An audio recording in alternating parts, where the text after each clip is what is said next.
Savitri. Book 4, The Book of Birth and Quest. Canto 2, The Growth of the Flame. Page 359.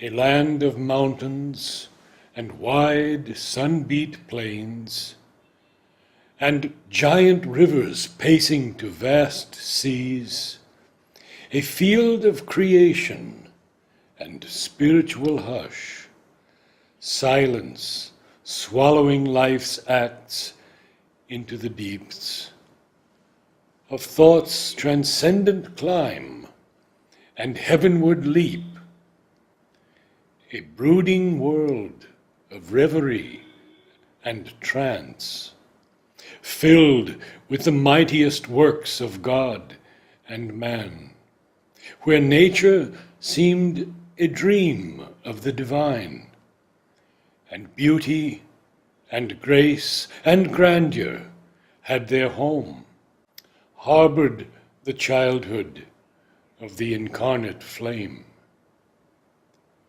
Over her watched millennial influences, and the deep Godheads of a grandiose past looked on her and saw the future's Godheads come, as if this magnet drew their powers unseen.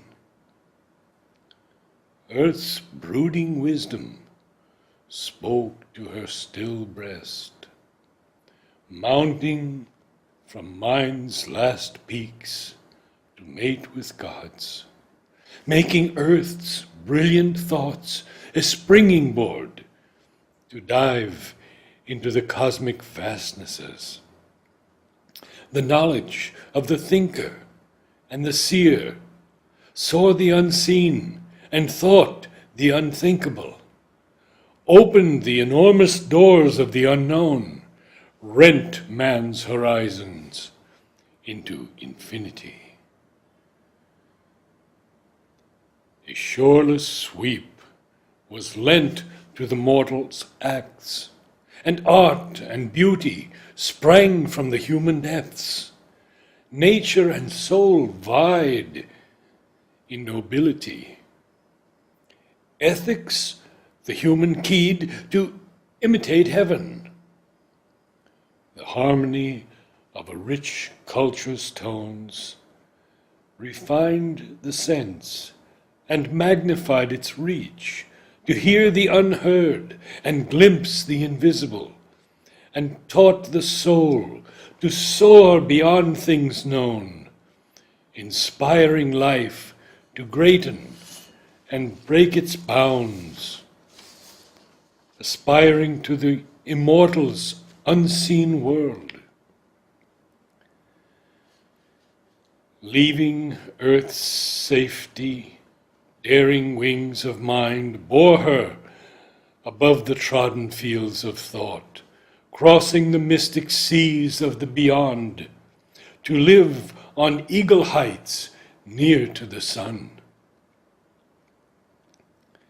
There, wisdom sits on her eternal throne. All her life's turns led her to symbol doors, admitting to secret powers that were her kin. Adept of truth, initiate of bliss, a mystic acolyte trained in nature's school, aware of the marvel of created things, she laid the secrecies of her heart's deep muse upon the altar of the wonderful. Her hours were a ritual in a timeless fane.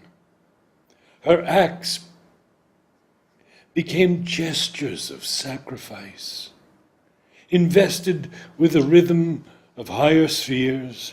The word was used as a hieratic means for the release of the imprisoned spirit into communion with its comrade gods. Or It helped to beat out new expressive forms of that which labors in the heart of life, some immemorial soul in men and things, seeker of the unknown and the unborn, carrying a light from the ineffable to rend the veil of the last mysteries. Intense philosophies pointed earth to heaven, or on foundations broad as cosmic space, upraised the earth mind to superhuman heights, overpassing lines that please the outward eyes, but hide the sight of that which lives within. Sculpture and painting concentrated sense upon an inner vision's motionless verge, revealed a figure of the invisible, unveiled all nature's meaning in a form, or caught into a body the divine. The architecture of the infinite discovered here its inward musing shapes, captured into wide breadths of soaring stone. Music brought down celestial yearnings. Song held the merged heart, absorbed in rapturous depths, linking the human with the cosmic cry. The world interpreting movements of the dance molded idea and mood to a rhythmic sway and posture. Crafts minute in subtle lines eternized a swift moment's memory, or showed in a carving sweep, a cup's design, the underlying patterns of the unseen.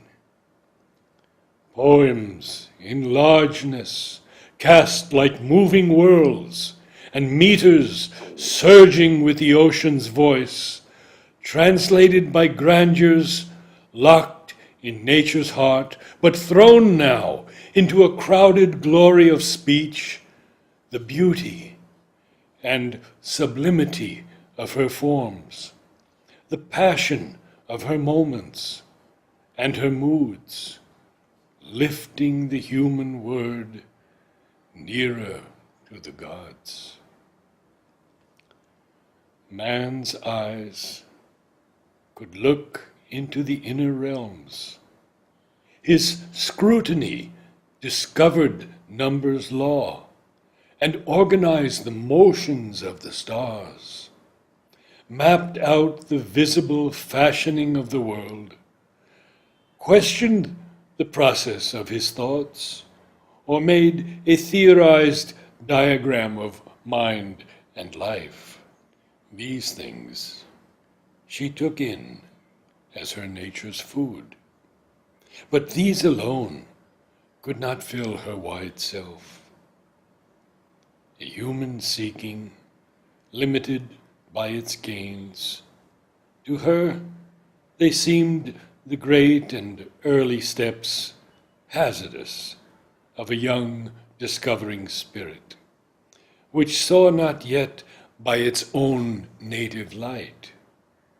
It tapped the universe with testing knocks, or stretched to find truth mind's divining rod. There was a growing out to numberless sides, but not the widest seeing of the soul, not yet the vast, direct, immediate touch, not yet the art and wisdom of the gods.